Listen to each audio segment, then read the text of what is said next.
तो स्वागत है आप लोगों का अपने इस 12वें चैप्टर और 12वें दिन में। और देखेंगे हम लोग कि भाई साहब आज आचार्य चाणक्य क्या कर रहे हैं। और आज एकदम ताजा ताजा वीडियो के साथ साथ तुम्हारा भाई भी एकदम नहा धो के ताजा ताजा होकर आया है और मस्त धूप खिल रही है। आहा, क्या बात है।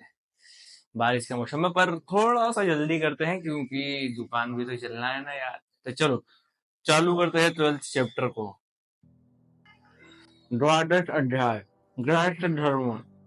सानदं सदनं कृतासच सुधयः कान्ता प्रियलापिनी इच्छापूर्ति धनं श्रेयोषीति ऋतिः स्वज्ञापरः सेवकः असत्यं शिवपूजनं प्रतिदिनं मिष्टान्नपानः गृहे साधो सङ्गमुपासते च सततं धन्यो गृहस्थाश्रम। ऐसा चाणक्य यहाँ गृहस्थ की चर्चा करते हुए कहते हैं कि जिस गृहस्थ के घर में निरंतर उत्सव यज्ञ पाठ और कीर्तन आदि होता रहता है, संतान सुशिक्षित होती है, स्त्री मधुर भाषणी मीठा बोलने वाली होती है, आवश्यकताओं को पूर्ति के लिए पर्याप्त धन होता है, पति पत्नी एक दूसरे में अनुरूप सेवक स्वामी भक्त और आज्ञा पालक होते हैं, अतिथि का भोजन आदि से सत्कार और शिव का पूजन होता रहता है, घर में भोज आदि से मित्रों का स्वागत होता है तथा महात्मा पुरुषों का आना जाना भी लगा रहता है। ऐसे पुरुष का गृहस्थाश्रम सचमुच ही प्रशंसनीय है। ऐसा व्यक्ति अत्यंत सौभाग्यशाली एवं धन्य होता है। आर्तेषु विप्रेषु दयान वित्तेषु सदनम यह स्वल्पमेतु दानम अनंत पारम तुमेपति दानम यदीयते तनं लभेत द्विजेभ्यः। आचार्य चाणक्य कहते हैं कि दुखी और विद्वानों को जो थोड़ा सा भी दान देता है उसे उसका अनंत गुना स्वयं मिल जाता है। आशा ये है कि जो व्यक्ति दुखियों गरीबों विद्वान महापुरुषों आदि को थोड़ा सा भी धन देता है उसे भले ही उन व्यक्तियों से प्रकट में कुछ भी नहीं मिलता किंतु इससे उसे बहुत बड़ा पुण्य मिलता है। इसी पुण्य से उसे दिए गए दान से लाखों हजार गुना अधिक प्राप्त होता है। तो ये था हमारे आज के शुरुआती के 2 श्लोक। और चलिए चलते हैं टाइमलेस पर और फटाफट से इस पूरे चैप्टर को निपटाते हैं और देखते हैं कि आज हमें क्या क्या चीजें सीखने के लिए मिलती है और किस चीजों पे हम लोग टॉपिक या चर्चा कर सकते हैं जिसको लेकर आप कमेंट बॉक्स में अपनी राय रख सकते हैं। तो आइए चलते हैं टाइम लैप्स पर।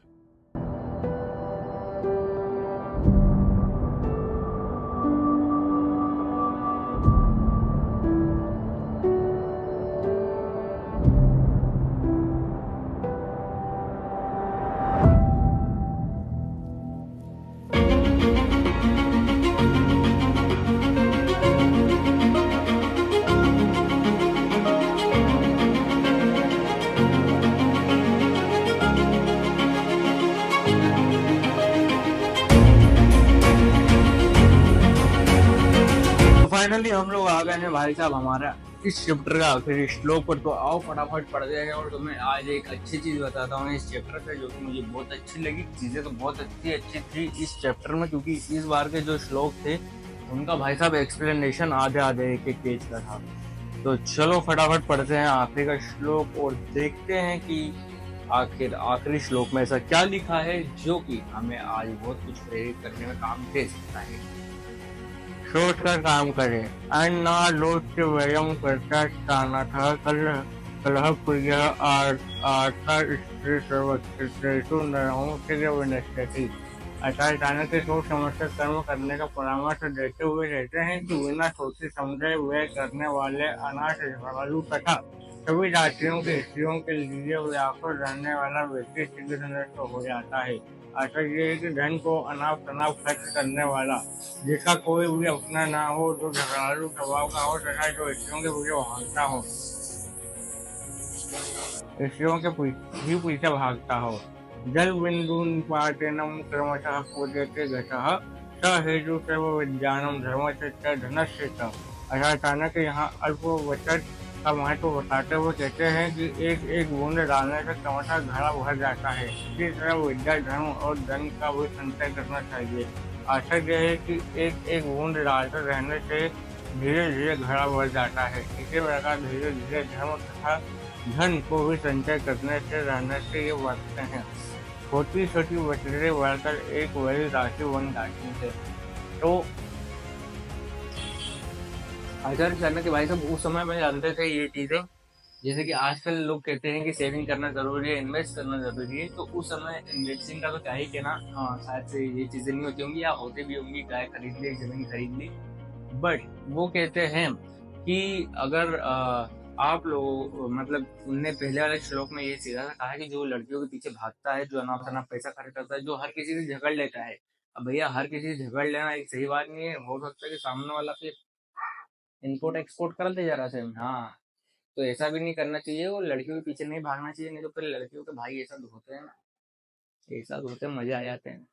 तो भाई साहब आ, और उसी के दूसरे वाले श्लोक में लिखा हुआ था कि आपको थोड़ा थोड़ा करना चाहिए, यानी कि जो सेविंग्स की बात कही गई है वो आगे जाके आपको काम देगी। और ये चीज जो है आता है अचानक है कि पहली या दूसरे चैप्टर में भी मैंने पढ़ा हुआ था कि भाई साहब संचित करा गया धन यानी कि बचाया गया धन एक टाइम पर आपको बचा सकता है।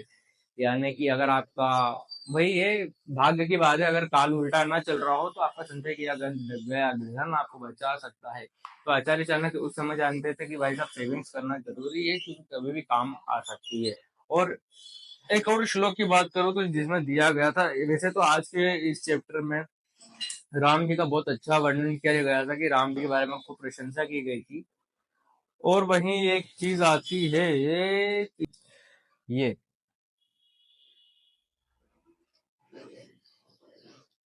सभी प्राणियों को अपने समान देखने वाला ही सच्चे अर्थों में ऋषि और विवेकशील पंडित कहलाता है। यानी कि आप जैसा अपने आप को देख रहे हैं वैसे ही दूसरों को मान सम्मान दे, दूसरों के साथ अच्छा व्यवहार करे और सभी को एक समान माने, उनको धर्म जातियों में ना देखे। मतलब अगर ये चीज धर्म जाति तो यहाँ पर नहीं लिखी है, पर यहाँ पर ये लिखा है कि सभी प्राणियों को अपने समान देखने वाले, यानी कि धर्म जाति भी यहाँ पे आ जाती है। तो अगर आप सबको एक लेवल पे देख रहे हो, आप सबसे वही व्यवहार कर रहे हो, उनको उनके धर्म जातियों में नहीं नाप रहे हो, तो आप भाई साहब विवेकशील पंडित कहला सकते हैं और आप ऋषि भी कहला सकते हैं। और आपका आचरण अच्छा होना चाहिए। पर वहीं जब मैंने पहला या दूसरा चैप्टर पढ़ा था या तीसरा या चौथा, याद नहीं रहता ना, याद लिखता, याद नहीं रहता गईदा यार, याद नहीं रहता, कुछ तो गड़बड़ है दिमाग में।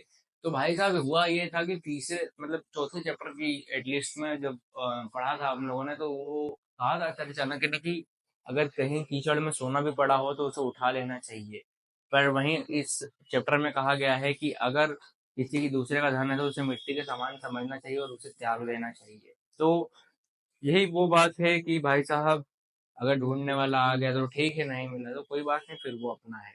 अगर इसी बात है तो मेरे को तो यही चीज समझ में आई, क्योंकि अगर किसी का पड़ा हुआ है कीचड़ में भी अगर सोना, तो वो है तो दूसरे का, अब उसको मिट्टी के समान समझू तो उसको उठाना भी है और अगर मांग ले तो उसको देना भी है। तो वहां तक तो ठीक था, पर ना मांगे तो ऐसे में मेरा मम्मी पापा कहते हैं कि भाई साहब किसी मंदिर में दे दो या उसको किसी पुलिस स्टेशन में दे दो अगर कोई कीमती सामान है तो चलिए मैं चलता हूँ, मिलता हूँ कल आपसे 13वें दिन और 13वें चैप्टर के साथ। तब तक आप लोग बने रहे अपने इस दोस्त के साथ।